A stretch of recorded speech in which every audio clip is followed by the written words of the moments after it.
Before we move on to our next segment, Juan, congratulations for your groundbreaking work. Juan Gonzalez, writing for the New York Daily News, you really broke the big scandal of the Bloomberg administration story over the last year.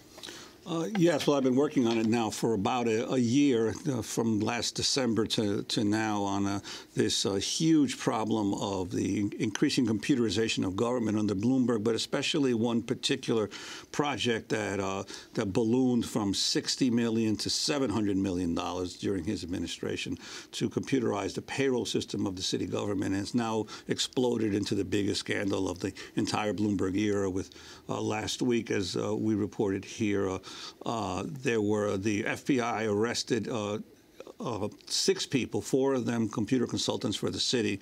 The following day, Bloomberg was forced to remove the director of the payroll administration, and investigations are continuing. There could be other arrests.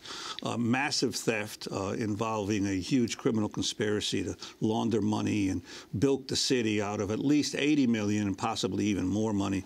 And then just this week, the major defense contractor who was working on this project, Scientific Applications International Corp, or SAIC, the MTA, the Transit Authority, canceled a $118 million contract that they were about to get, and then the city canceled another $40 million contract that they were about to get.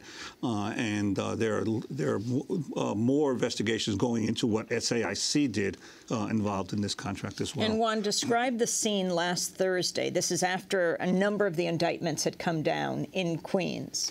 Well, what happened is the criminal group, the alleged criminal group, because they've all pleaded not guilty at this point. These are the consultants who were making the internet system more secure in the city? Well, they were making the payroll system and the timekeeping system. They were supposed to make sure that the average city worker did not steal time on their timesheets when they were doing all the stealing themselves, according to federal prosecutors.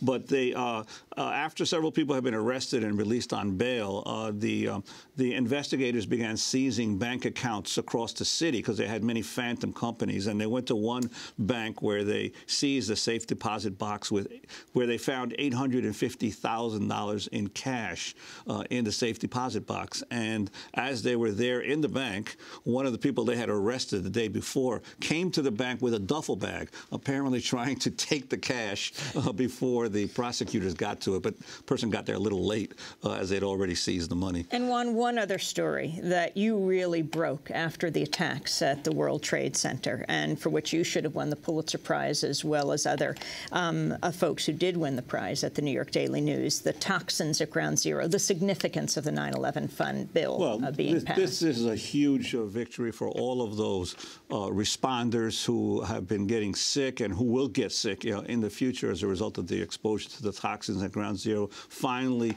the Senate and the Congress have passed this bill, and one of the interesting things that I noted about this is the relative absence of some of the key figures who were involved at the time when the attacks happened. Rudy Giuliani, America's mayor, did not really come on the scene until the last couple of weeks, advocating for this bill, even though he was the incident commander whose decisions were the ones that, in essence, did not assure that these responders were protected properly. And then you have former Governor Pataki, who still has presidential aspirations.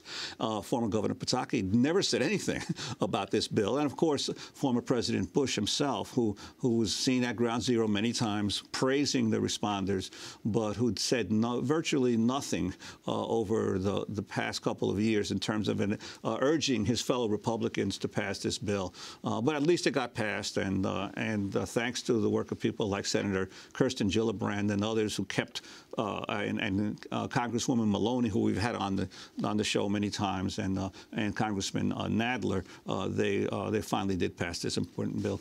Well, we're going to be talking about one of the bills that didn't get passed, which was the DREAM Act, later in the broadcast. But now we're moving on to WikiLeaks.